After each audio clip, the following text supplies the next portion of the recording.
the 5th century of the Christian era, a philosopher arose who has been remembered as the last one whom Plato might have welcomed into his school. Boëtius, a magnificent person, came in a time in the history of Europe in the Dark Ages was a tragic ground for thinkers, and most of those who had really important things to say perished. Boëtius was one of them. He was sentenced to death, remained for years in a lonely prison, and was finally executed. Before his death, he prepared a little work called The Consolation of Philosophy, and this has become one of the great classics of the world, for it reveals things about philosophy and wisdom that I find in no other writing, either contemporary or later.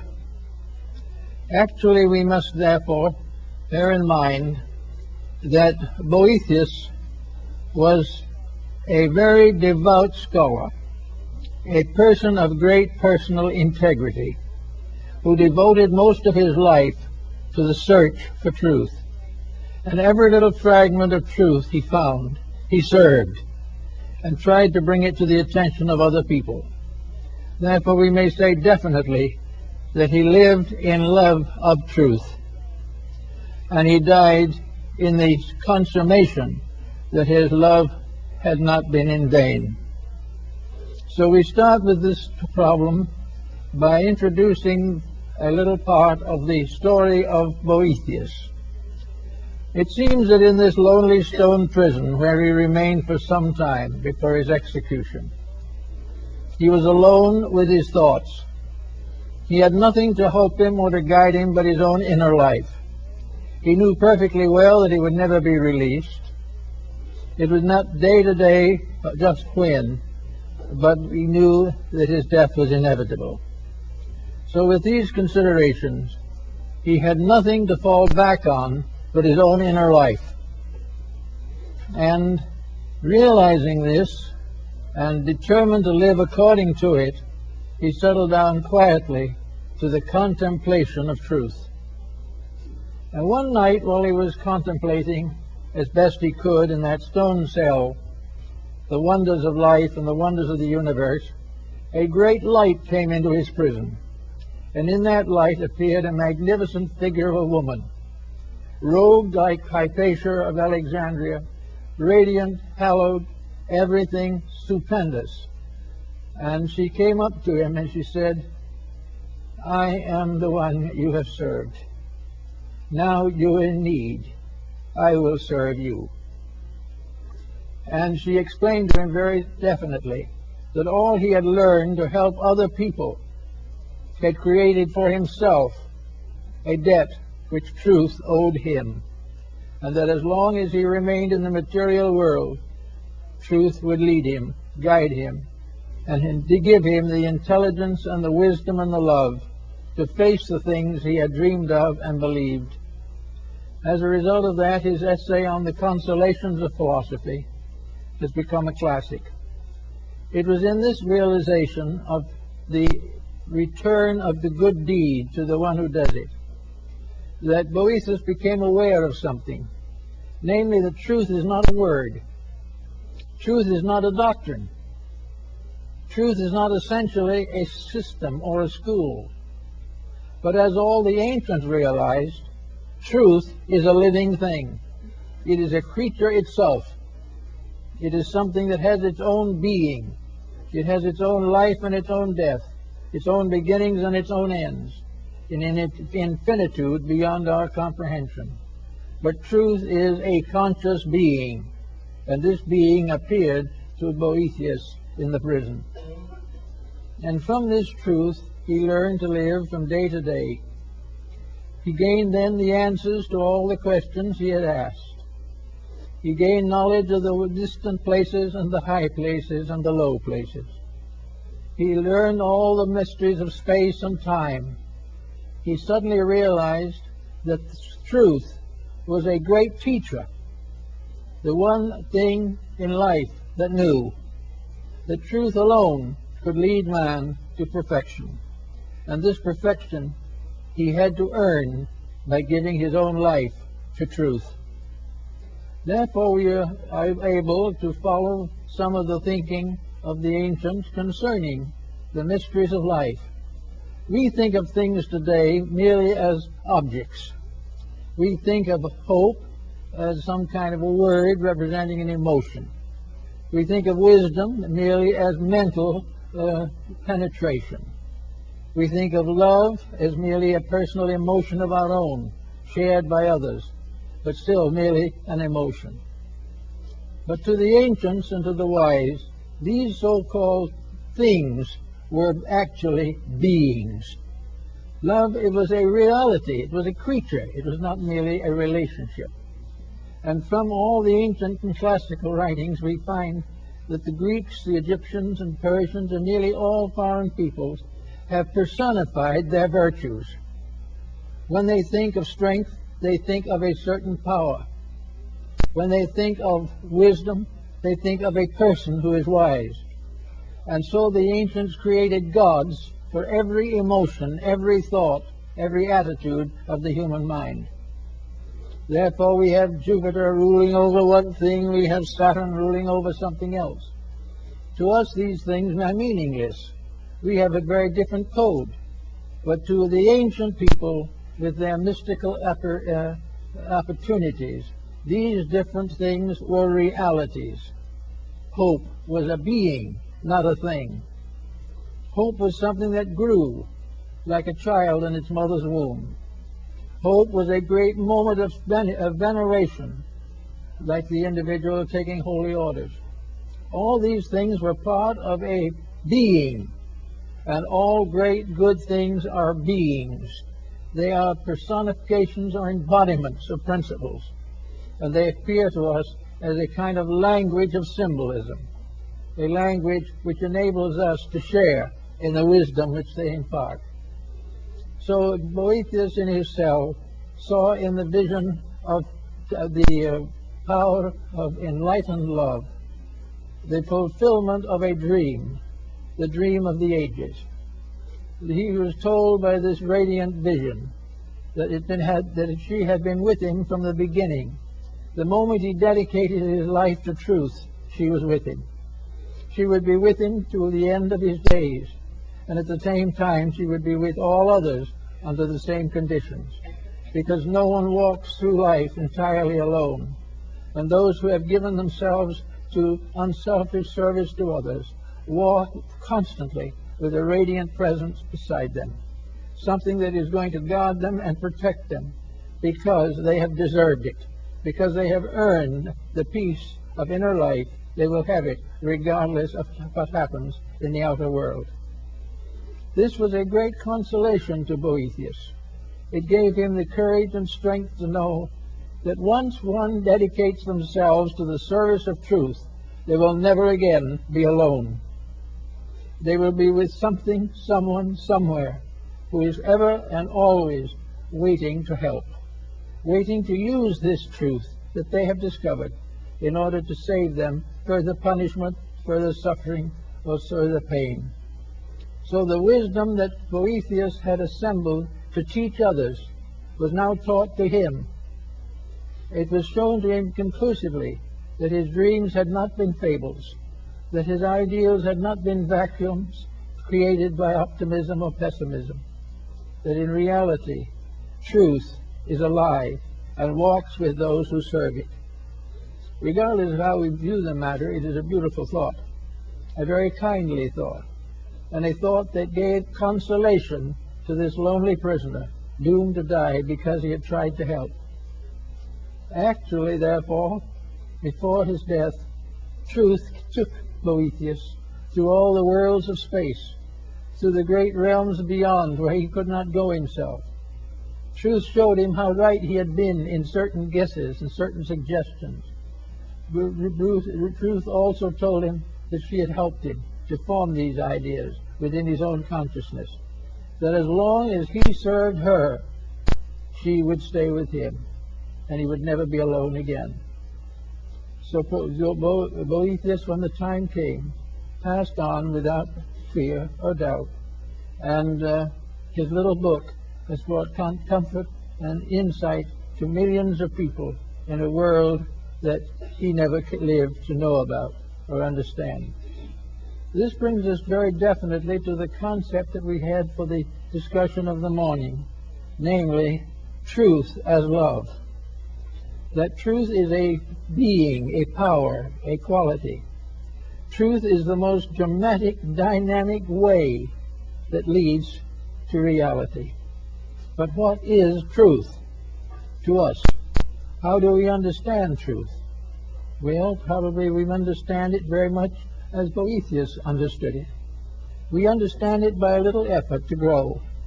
We try to be a little better today than we were yesterday, and we continue to grow a little every day.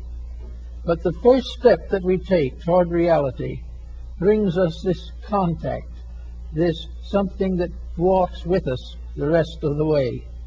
The first sincere, dedicated effort to live the life of truth brings truth to you, and truth walks with you to the end of your days. This was the idea of the Pythagoreans and the Platonists. It was the result of the individual earning dedication by his own dedication. When we do a definite good thing, when we serve those in need, when we improve the nature of our own contemplations, we have made an important connection in life. And once this connection is made, it cannot die. Once we become aware, once we have given birth out of our own souls to the soul of truth, that soul will live on. It will go with us, maybe age after age. We may backslide and forget and lose and transgress, but once we have made a sincere effort to try, we have taken the first step to eternity. We have taken the first move in the direction of everlasting peace. And therefore it was quite proper for these ancients to think of love as the faithful friend, something that could carry on beyond all of the powers of the mind. The mind can be deceived, the body can be punished, but the truth in the soul goes on. Nothing can stop it once it has started. And the first good deed dedicated unselfishly is the beginning of the long road that leads to regeneration. Buddha brings us the same point when he says that the journey to truth begins with a single step. The single step in the Greek system was the first absolutely unselfish, dedicated effort to serve. The one moment in life when we outstrip ourselves, when we are bigger than ourselves, and place a common good above our personal advantage. As long as we are selfish, truth remains alone for us and weeps.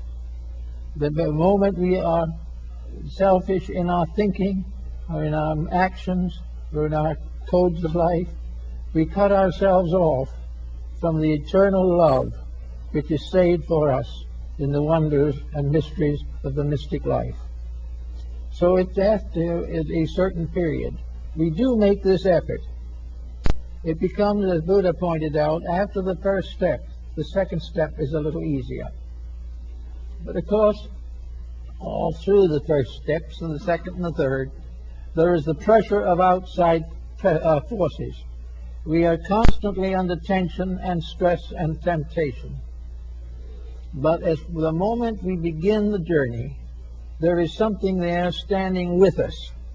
When the good deed stands alone, as far as we can tell, it is standing actually in the presence of the principle of good in space. There is only one principle of good. It's not a principle of this being right or that being wrong.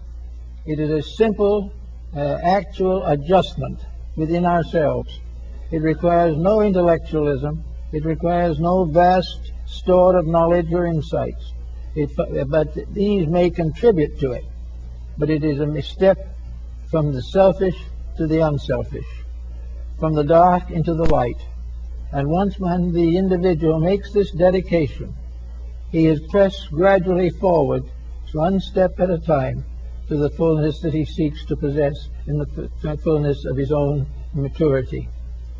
So in the story of now that we have today, in the story of love as truth, we have the concept of a standard of virtue, a standard of integrity that transcends anything that we know in our ordinary material relationships. I think probably the Greeks were very close to the fact when they began to personalize all of the principles and ideal forces of life. The Greeks did not see the earth as a body alone.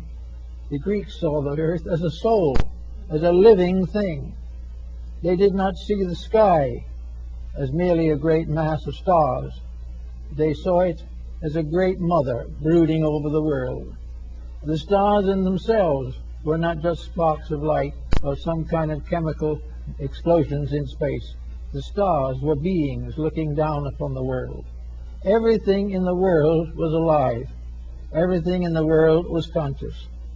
We did not know that consciousness, but by certain growth, by certain development, we gradually reduced the distance between personal understanding and this larger value of life. Now, much of this is symbolic, no question about it, but it is something that we have to give some thought to. I remember a story that Ernest Thompson Seton told me about a meeting of the Boy Scout movement in Canada one year before he was still alive. And he was there, and the young people from all over the area of the United States and Canada were gathered in a large hotel where the meetings were to be held. And a little American boy and a little American Indian boy were in the same room together, looking out of the window, and it was snowing. And the little Indian boy said, this is the great-grandfather. This is the old one who sits at the North Pole, and he smokes all winter.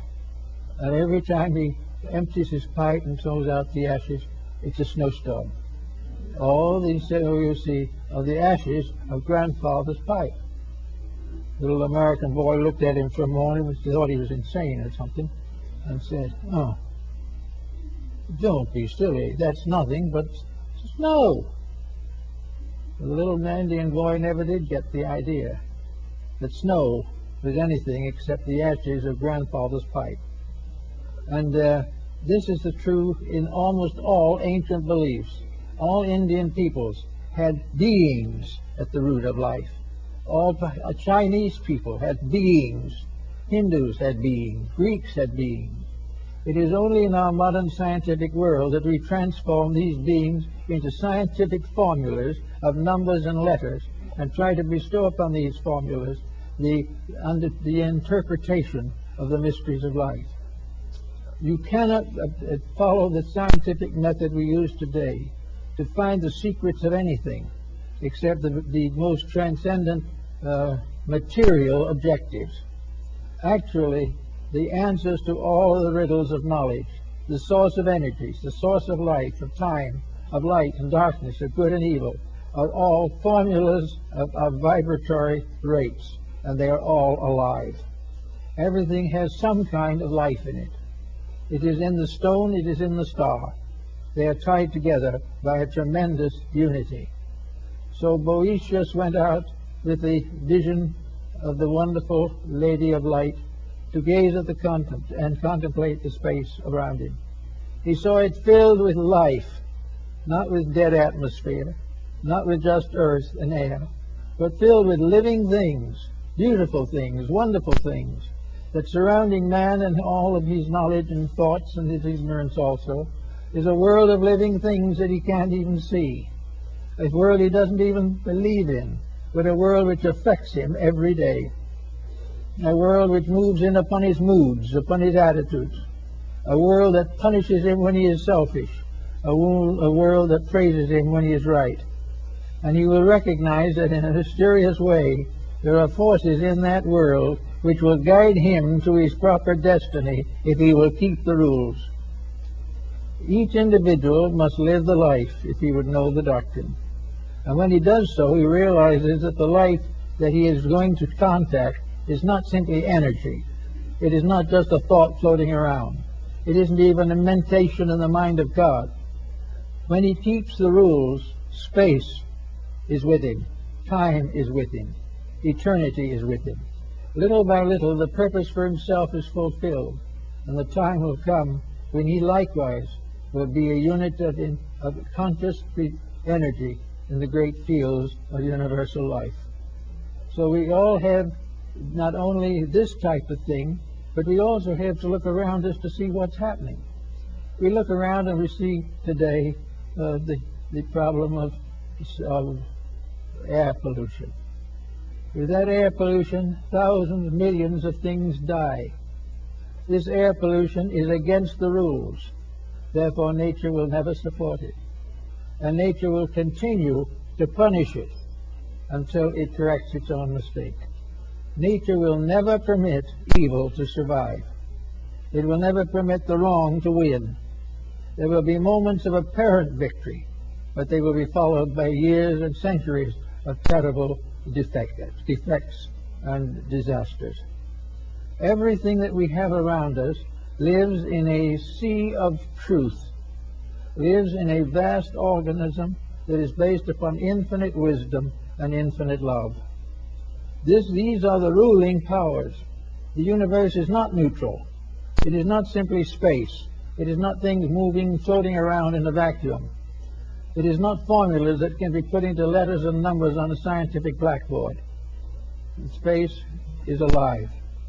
Everything that exists is alive. And while we are growing on one level, somewhere else another thing is growing. While we are adding to the wisdom of our own mind, something else is enriching every cell in our bodies. Everything is living and growing. And when the individual interferes with growth, he commits probably the most terrible of all sins. When he tries to block growth, or becomes indifferent to it, or denies it, in that moment, he places himself in the position of being punished. Now, punishment is not going to be eternal damnation. Punishment is not going to be something which is irreparable. But patience and virtue must take the place before punishment is completed. Punishment is merely an effect, the cause of which is wrong. As long as that effect is wrong, the consequences must be wrong. And what are the basic rules of this mysterious being, this infinite good one, whom we all worship under one form or another, or most people recognize under the general term of God? What is the law of this being? The law of this being is love. The law of this being is that in all matters, an infinite tenderness guides erring life back to its source and forward to its perfection. These things the ancients recognized. We don't recognize them very much anymore. But when something goes wrong and a great disaster occurs, there's a reason. A disaster is never something that is an accident. And no disaster is such that it is irreparable damage. There is nothing in life that is real that can be destroyed. The lowest, most imperfect of all entities must have its growth, must have its place, and must have its chance to win. And it is the rule of nature under God that all things shall win. There is no loss. There can never be. There is only delay. There is only a moment of pause in what might otherwise be a great and glorious mission. So Boethius went forward and went out and paid to the state the debt which it had created. But he no longer feared the state. He no longer feared the world, for he knew that the world itself was good. And these little tyrants who arise live for a day and disappear. And in the great passage of things, each of us, in our own way, must discover our own eternity. Each of us must realize for himself the eternality of the scheme and plan to which he belongs. We must begin to realize that we were not born when we come here. We do not die when we go. Everything in life goes on in life. There is no dead spot anywhere in space. Everything is filled with life, growing, unfolding. And as we look out upon it, we can see as in a meadow the vast flowering and the vast fruiting of a great vegetation. And over it rules Flora, the goddess of the harvest, the goddess of the flowers, the goddess of the herbs.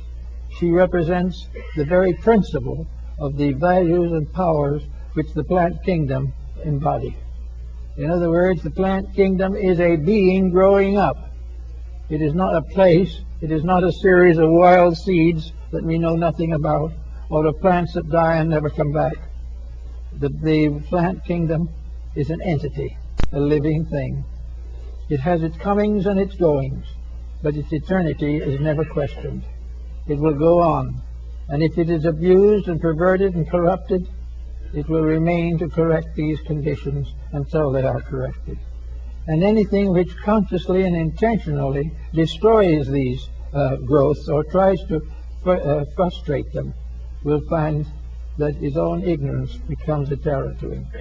The individual who tries to kill something is an individual who will then become frightened that he himself will die.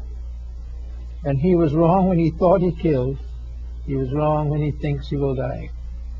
All things are part of a plan so much bigger than we are that we can't even contemplate them. But this greater reality is, in a sense, our only security. It is the one thing that cannot fail. Politics may rise and fall. They are also entities. And we find that someone talks about the dangers of the capitalistic system. The capitalistic system is an entity. The Greeks and Romans knew it under the name of Pluto, the god of wealth. And the god of wealth is also a divine being. And the god of wealth has to grow and outgrow its own possession of wealth by outgrowing it through all the creatures that it has fashioned. Therefore, wherever wealth is, it must be outgrowing itself. It must be changing into something better. Because it is alive, it has a continuity of consciousness, and it can never rest until wealth ceases to be a danger to any living thing. Everything is growing towards its own perfection and its own immortality. As we go a little further into this rather complicated situation, we realize that all over this earth there are religions, many different faiths, many different beliefs, so many gods, so many creeds, so many paths that wind and wind. But religion finally is one being, and that one being is what nations of the world have called God. Religion is the lifeblood of God. It is part of this tremendous power whose body nature is and God the soul. So this is a being that we deal with. Religions are evolving. People are evolving. Institutions are evolving. Everything that is born grows. And when its maximum growth has been achieved, it slowly disappears to give rise to a new embodiment of itself in something higher and better. We are desperately concerned today about the future of our world, and from a standpoint of our physical existence, we are well justified. But let us also remember that, as the Greeks realized, our world is alive.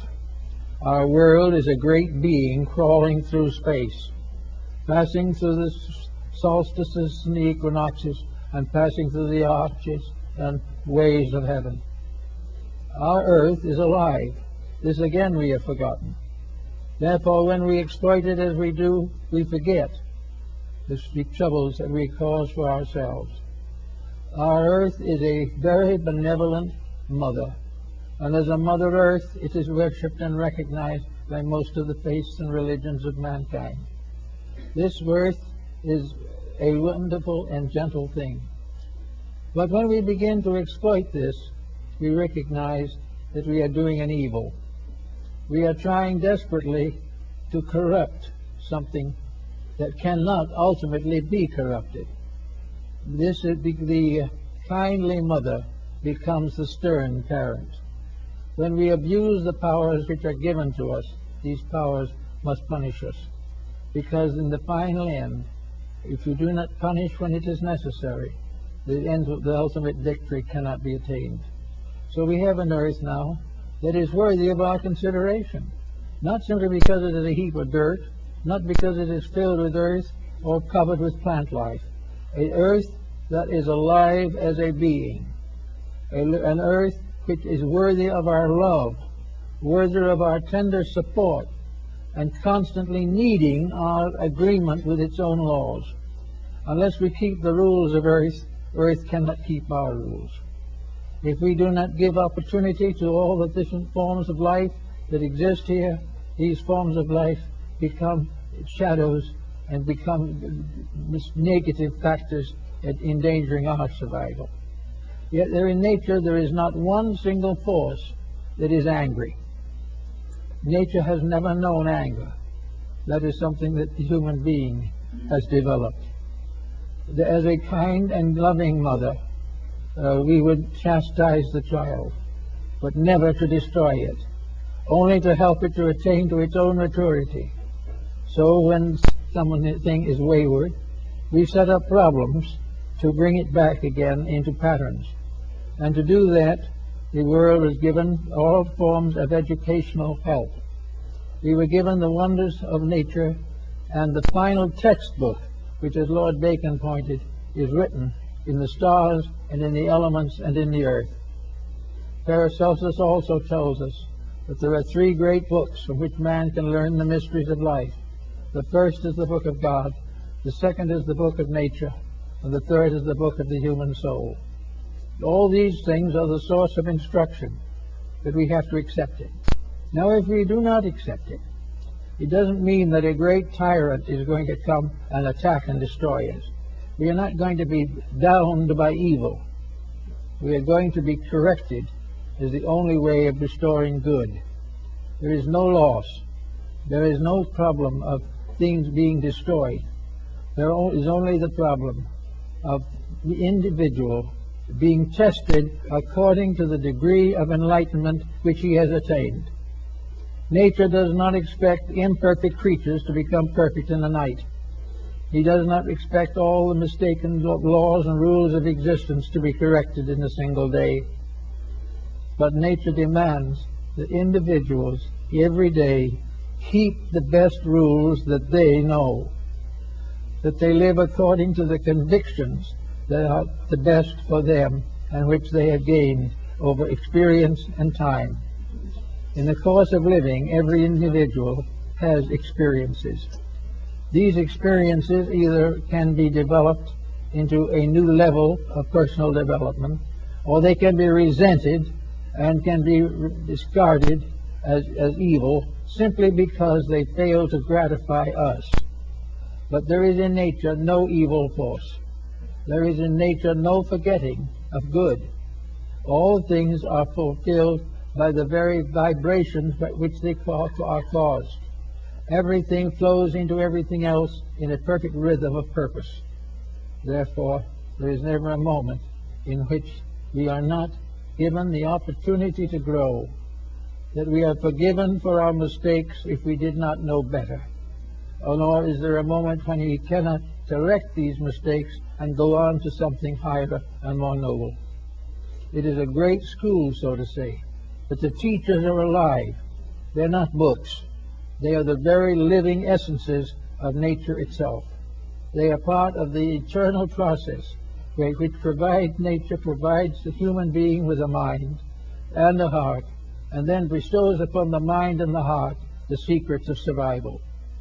Therefore, this is all part of the idea of the fact of the love of truth, the love of the way it really is, the way which we can see if we are able to climb out of the slough of our own despond, if we can rise out of the ignorance with which we have locked ourselves, we can begin to see over the edge to things which is beyond.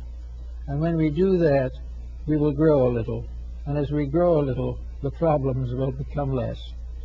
So Boethius went forth to die perfectly content, realizing that he lived in a world which not only he had helped to improve, but would continue to serve him, love him, and care for him until he ultimately attained perfection.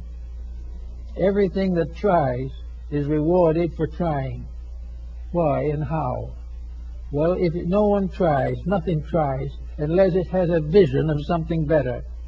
It may not know how to attain that something better, but if it is willing to try, it means it grasps the possibility of improvement. The moment the individual grasps at this moment of realization that improvement is possible, he begins to grow. Now, if in the first time he has this realization, he looks around, he says to himself, yes, I think I'll be a little better than I was. I'm going to correct some of my faults. So he goes out, and the first day he's out, he has a little trouble with something, and he gets irritated. Then a little later, something else comes along, and he's a little more irritated. And gradually, this one moment of enlightenment fades out, and he's back again in all his problems and all his miseries. So this may happen many times. There are false starts, well intended, but not supported by sufficient energy, sufficient libido to survive and amount to anything. But ultimately, the effort to grow will produce a fair start. Most of the starts that we have in modern times have arisen within religion. While there are many backstopping and falls in religion today, there is also a great effort to grow spiritually a little. And dedication to religion, dedication to the service of our brother man, dedication to love of God, dedication to the recognition of the great power of redemption in every religion and faith of mankind. When we begin to get this feeling, pretty soon it reaches a point where it doesn't go away entirely. Then we do something very foolish, and we are sorry. We are actually embarrassed to realize that we couldn't do better than that. Well, this embarrassment is the beginning of a gradual growth, in which ultimately we are able to make such advancements as our general condition will permit. We are able to be a little less angry because we've now discovered a way to pacify these situations. We will be a little less selfish because we have begun to realize the needs of others. We will become a little more content when we realize the blessings that we already have. And little by little, this grows until it creates an atmosphere of belonging to a growing world. That somewhere in the invisible planes of things are the powers that move all things to the fulfillment of their natural destinies. Little by little, then, we get to be little better people. Now, there comes a time when we have to make a decision or two, because most people are not ready to make a major step away from the familiar. But they are able to do something better. They have been able to straighten out a broken home. They have been able to solve a family feud. They have been able to visualize a better use of what they have. All these things help. And little by little, the individual grows. And the moment he has made a few growths like this, when he has been able to forgive an enemy honestly and completely, when he has been able to prevent an extravagance which he knows he should not have, when he is able to live in his own life without neglecting his children, all these things come little by little until he gradually tries to put his own life in order. The moment he makes this effort, the moment he tries to put his own life into a better social, economic, psychological condition, in that moment, truth comes to live with him. The radiant being takes up its abode in him and will be with him from then on until he makes the ultimate adjustment. It will take him through tragedy without breaking his spirit. He will go through hardships but will not recognize them as evil. He will do all kinds of things because within himself there is a great dawning coming. There is a moment of realization of something better, something nobler, and he sees that the things he has objected to and the things he has rejected, these things were false to begin with, but he didn't realize it. For when the time comes, he will discover that this truth principle within himself becomes the final censorship. Now, this censorship will never be excessive. It will never demand more of any individual than he is capable of giving. It does not expect perfection in this great universe in which perfection is beyond the guesses and beyond the thoughts of stars. But it does mean that little by little he will begin to organize his own material pattern. Now, it's not only this is going to result in the beginning of genuine worship, in which religion becomes a significant fact, but it will be a very quiet, moderate religion, with no pressures, no compromises, no criticisms, no conflicts. It will be a gentle faith, recognizing that the more of the internal comes out, the better the external will be. Now, in a moment like this, we'll come across another entity worth mentioning. There is another wonderful being that we all have intimate contact with, and which most people do not understand, recognize, or serve adequately. This other wonderful being is our own body. We have a body over which we rule as Lord and Master. And it can be that this body becomes a slave. It is not given proper attention. It is misused. It is victimized. It is allowed to suffer merely to the gratification of the mind that dwells within it.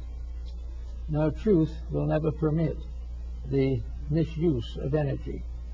Therefore, this body, which is our house for a time, has laws and rules that must be kept. And furthermore, it is alive. We know the body is alive. Every cell in it is alive. Every part of it is alive. And yet very few people have ever tried to realize how the human body accumulates around a degree of unfoldment which we call the personality. Anyway, this body is our own particular living sheath, our completely personal organism. It is the first empire over which we can have dominion. It is the first nation we can govern. It is the first form of leadership that we are able to bestow beyond the leadership of our own minds. And the law would be very simple, that we have no right to try to lead or conquer others until we have conquered the flesh. We must accomplish in ourselves the leadership that we expect to bestow upon others. If we want to see a better world, we must begin with the self. And in very many cases, the beginning of a better world is a healthy body. The individual must grow out of all these different things, fulfilling the law, meeting the responsibilities, beginning and ending according to a power and wisdom greater than our own, but in all things in patience and acceptance. Keep the rules and learn the lessons of the day. Now, each embodiment we have, according to Plato, is a day. It is a day in our own growth. It is the day we go to school to learn something. Now, we look around us today and we realize that as a school, our daily life is not much of a success.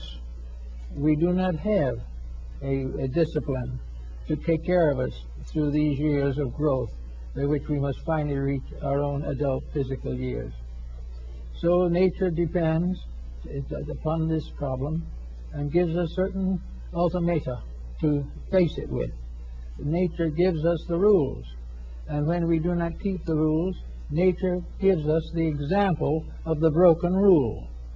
One of the most beautiful and wonderful displays we have today is this great tapestry of broken rules.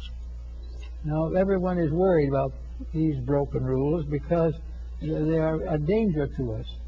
But we have not worried enough yet to correct it. We are still trying to play hooky in the school of life.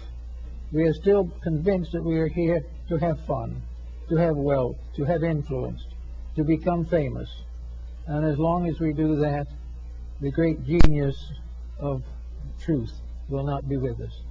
When any ambition is false, it is not sanctified, and it is not fulfilled by the laws of life. Whenever we have an ambition that is contrary to good, that ambition will ultimately destroy us. Whenever we forget our relationship with other living things, when we forget the brotherhood of life, if we get the parenthood of life, in these factors we begin to sound out our own troubles. This is being very clearly indicated today. Boethius is not here to preach, maybe he is, but he was not able to live then, to continue into the change that followed the Middle Ages. But we know that the rules of life that we have broken have put us exactly where we are now. Now the question still remains, how does it do it? Why does it do this, and how? Why is it that when we support the wrong thing we get into trouble? And that is because there is a rule back of it that tells us what the right thing is, and that rule is immutable. If honesty is a universal law decreed in the infinite pattern of things, no individual human dishonesty can survive. Now, when I say survive, it doesn't mean that individual or personality will perish, but it means that the goal or the attitude will have to change. There is no possible way in which evil can achieve rulership over the world. The battle for the struggle for this control grows more violent every day. The greater the ambitions of the individual, the more terrible his mistakes will be. The more desperately he tries to escape the consequences of his own conduct, the more desperately those consequences will close in around him. He cannot escape them, because there is something in life that says he can't escape them. And the symbol of that something in ancient times is the great mother of mysteries, the great mother of the world. For all physical creatures are under one motherhood, the motherhood of the mysteries, the motherhood of the Virgin of the world, the motherhood of the mother who remains a virgin forever and bears children unto the eternity of things. All these wonders and mysteries are very simple, but the great mother of earth, the great mother of the mysteries, is nature itself, not as a blind force run by physical means and few chemical symbols to tell what it is, but a living, vital force that dreams, thinks, hopes, prays, does everything necessary to bring home the wayward children. That something which knows that the problem must be solved, that there can never be allowed for evil to survive, that never can ignorance prevail, never can violence destroy peace. And in the process of doing this, we find, or nature finds, the individual, unfortunately, lacks the internal resources to make the proper decisions. He cannot say to himself, I have told a lie, and therefore I must correct it. The individual tells the lie, thinks he gets away with it, and then a consequence sets in that hurts him. And this consequence that sets in is the only way that he can learn not to lie. He cannot be expected at this time to come to the moral solution all by himself. If he does come to that solution, it is because he is already on the road that leads to light. He is on the way to something better. But for most persons, responsibilities must be evaded. They must be avoided in every way possible, because they interfere with the smooth passing of a useless life. But that is the problem. There can be no smooth passing of ignorance. There can never be a success built upon stupidity. There can never be a peace built upon violence. There can never be a wisdom based upon a principle of ignorance. All these things have to be worked out in their own nature. And therefore we are all concerned every day with the world around us. But the great mother of mysteries is with us. She is brooding over us now, just as she always has. She is the one that is constantly waiting to bring the wayward children back again to the rules.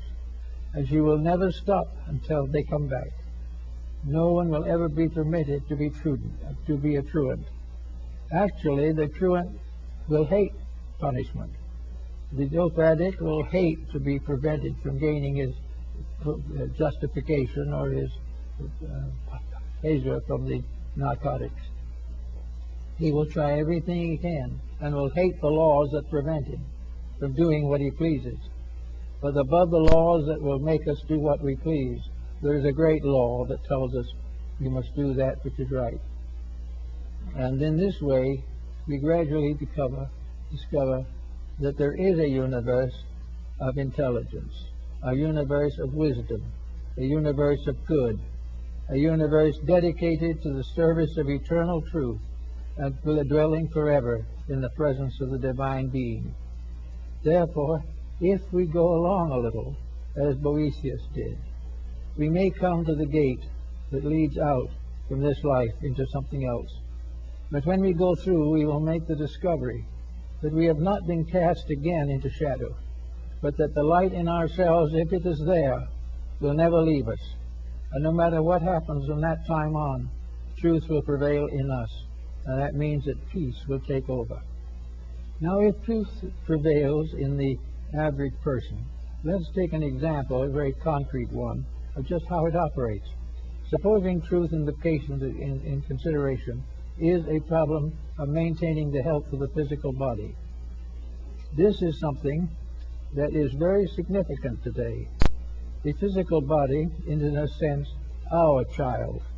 Each person has a body that is a kind of psychological infant with which he has been endowed, and we must train this body to serve him, or else he must relinquish his leadership and let the body take over. If the body takes over, he's in trouble. But he doesn't know he's in trouble, because if the body is gratified, the rest of him goes to sleep. But the real fact of the matter is the body has to be brought into harmony. It has to be disciplined. Now, when the body is brought into discipline, it is said to be healthy. When the soul is brought into discipline, it will be said to be healthy. When the infinite in man is brought into discipline, then the universal being is healthy. Every compromise that destroys the leadership of the superior over the inferior is dangerous and must be carefully avoided. So we know from every experience of living that we can and do have the power to change things, to make them what they should be, to accomplish that which is necessary for the common good and for our own good. But before we settle down to the creative processes of changing the world, which we're all much interested in the moment, we should give a little thought to changing ourselves. Because actually, we find that the world is very hard to change, and we become more and more disillusioned as we see nation after nation breaking the peace, country after country exploiting other countries, and it looks very terrible. But if we look down from the heights of those things into private relationships, we find people after groups out to destroy each other. We find exploitation. We find the effort to dishonorably accumulate at the expense of others. We find the broken home and the broken heart and the broken body. So that we know that the great change that is necessary, we have not even been able to make in ourselves. Little by little, however, we have an answer to this. As the health problem goes along, we suddenly learn that there are ways that health can be improved. But improving health is nearly always a discipline. We have to do some things differently. We have to sacrifice some excess in order to achieve moderation. We have to do something right in order to nullify that which is wrong. So, we discover that we only through discipline can we bring ourselves back into harmony. And in the moment we come back into harmony, the mysterious power of nutrition, which is another being, another radiant character, that nutrition can take over and do properly for us. All of the gods of antiquity must manifest through disciplined bodies. We think of wisdom, it's only possible through a disciplined personality. Wisdom in the keeping of the foolish one is folly. We know that there is only one way to achieve courage, and that is to be dedicated to a cause worthy of courage. If we try to use courage to defend negative things, we risk to hurt some more. Everything is there to challenge but nothing is there to hurt for the reason of destroying us. It is because it is the only way to prevent us from destroying ourselves. Now, if we look around us in society today, we see the problem that is coming everywhere at this time. We see the problems of space, of housing, of food, of health. All these things we see very definitely. We realize that something has to be done about them. So we start trying to plant trees.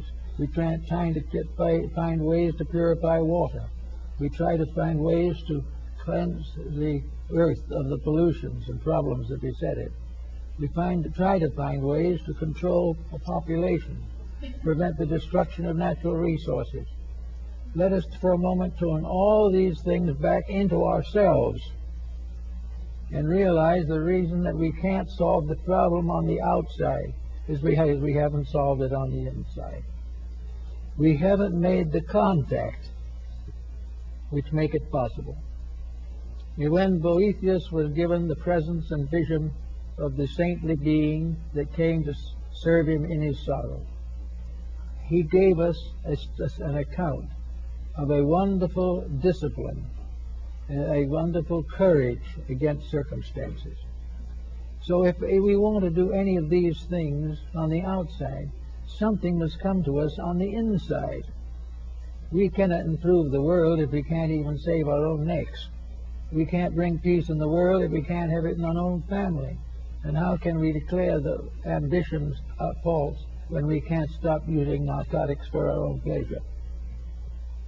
All these things come back, as Plato tells us, and as the whole philosophy tells us, that all of these great changes can only come when the human being arises to meet them. The humanity is an entity, one human being. This human being is made up of now pretty close to 6 billion separate human beings. They are like the cells in a human body. They are part of one constitution. Over this one being is a unit, humanity, as one. This we find in the great man of the Zohar in Kabbalism. You find this one great being. And this great being's health and everything depends entirely upon the use that is made of the resources which comprise this great figure. We have to use the resources correctly. We have to solve the problem if we wish to have peace. We must make one humanity if we do not wish to be divided. Now, if we continue to wish to be divided, we not only have the problems of society, but we have the problems of ourselves. The individual who has not transcended his own selfishness is a very poor candidate for reforming the world. It is necessary for each person to recognize that he must make a personal contribution to the integrities of things. He must become aware of truth, of the love of truth, of the love of God as truth, deity recognized in the manifested form of the infinite parent, also always solicitous for the good of its children. We must think of the faiths of men as being the gateways to conduct.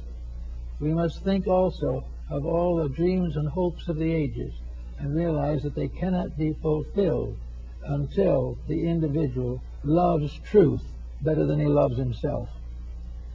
There is no way of solving the problem unless we become aware of a strange and wonderful beauty, as Boethius saw it in his prison cell. A radiant being. We can call it peace. We can call it wisdom. We can call it love. We can call it whatever we want to call it. But it is a radiant power that blesses dedication, that rewards definite effort to perfect and to fulfill. It is something that can take over the life of the individual when he is no longer willing to dedicate that life to the fulfillment of his private ambitions. So with all these points, there is this wonderful opportunity that comes, which Boethius noted, and which is the love of truth. Now, love is a very capital word. Love to the average individual is a very physical word. Life and love to the theologian is an emotional experience. Life and love to the philosopher is an intellectual experience. But beyond this is the simple, direct fact of the love of truth. A love which does not require rationalization, does not require scientific proof, does not require anything but the evident fact that if we love peace, we will serve it. And if we serve peace, we will have peace. That if we serve and love truth, we will dedicate ourselves to truth. We will correct the curriculums of our schools. We will add knowledge to the courses necessary to instruct the young. And we will put ideals and principles ahead of profit and private enterprise. These things are the transformation of the love of truth as we know it today to the love of truth as it must be, a dedication to the fulfillment of the works of truth. Now, these works of truth are not simply strange things floating around in space somewhere, because truth, as Boetius found out, is a kind of being. It is something that lives but never dies. It is born but never ceases. In other words, it is almost actually another name for the human soul. But whatever we call it, it is the victory, the inevitable victory of good over evil. It is the complete victory of faith over fear. It is the complete victory of virtue over vice. And it is achieved because it is potentially possible to the individual. And each human being is born with the potential of the perfection of truth within himself. There is nothing that can prevent the individual from attaining truth except his own reluctance to improve his ways. Now, it's possible for him to realize that some of the truths that he must ultimately know are now beyond him. He's not going to be able to be perfect at the moment. He is not going to be able to be perfect as his Father in heaven is perfect. But he is going to be able to move forward step by step in a dedicated search for reality. The moment he starts these steps, the moment he begins to make an effort to direct and vitalize his own integrity, the journey towards the reality begins. And in that moment, the light shining being of truth takes his hand and will lead him to eternity. And nothing can interrupt it. Nothing can prevent it. Nothing can have victory over the inevitable victory of reality over illusion. We have lived for a long time in illusion, and some of this illusion we call learned knowledge. We think of science as very wise. We think that science is solving everything. We think that Einstein was incredible when he found the formula for the atomic fission. These are not the truths we need. These are not truths at all. They are struggling with the misuse of universal potentials. The atom, the cell, all these things are each of them a unit. Each is a truth in itself, and it must be treated as one. It must be recognized, and if we wish to advance things, we must work together to make these various parts work together well in us. If we can make the cells of our own body cooperate, we have help. If we can make the various forms of knowledge to cooperate, we will have peace in the world. These things are part of our destiny. These things were well known to Plato and Pythagoras. They were well known to the foreign and eastern nations. And everyone has realized that it is impossible to solve our present problem unless the individual himself moves from a theoretical standpoint and ceases simply about talking about how things should be done to the dynamic experience of personal growth. And this personal growth, he can start where he is. He doesn't have to worry about anything. What is his problem at the moment? Well, maybe it's a need of a job, or perhaps it is domestic difficulty. Perhaps it is a wayward child. We do not know what that is, but whatever it is, if at this time he has not found a footing in a pattern for his own permanent growth, that problem which he faces today must become that footing, or one of its equivalent. It must be something done by the individual himself to prove a sincere dedication to advancing the cause of common good. Once he makes one statement, the seed is planted. And once the seed is planted, it will never die. It leads, one good deed leads to others. One bit of wisdom leads to greater wisdom. One concept of the divine love of God for man is fulfilled in the divine love of man for God. These things are all part of a wonderful mystery, truth in a mystery, love and wisdom in a mystery. All these things we have to face as coming to us in the course of years. So we can wait in our own way for the radiant woman who comes to the prison cell and says, you have served God all your life. You have been a good person, and you are not going to be deserted in your gray hairs. The good you have done to others comes back as a radiant being to lead you to the peace and security that you desire. Under those conditions, things will get done in a reasonable length of time. Thank you.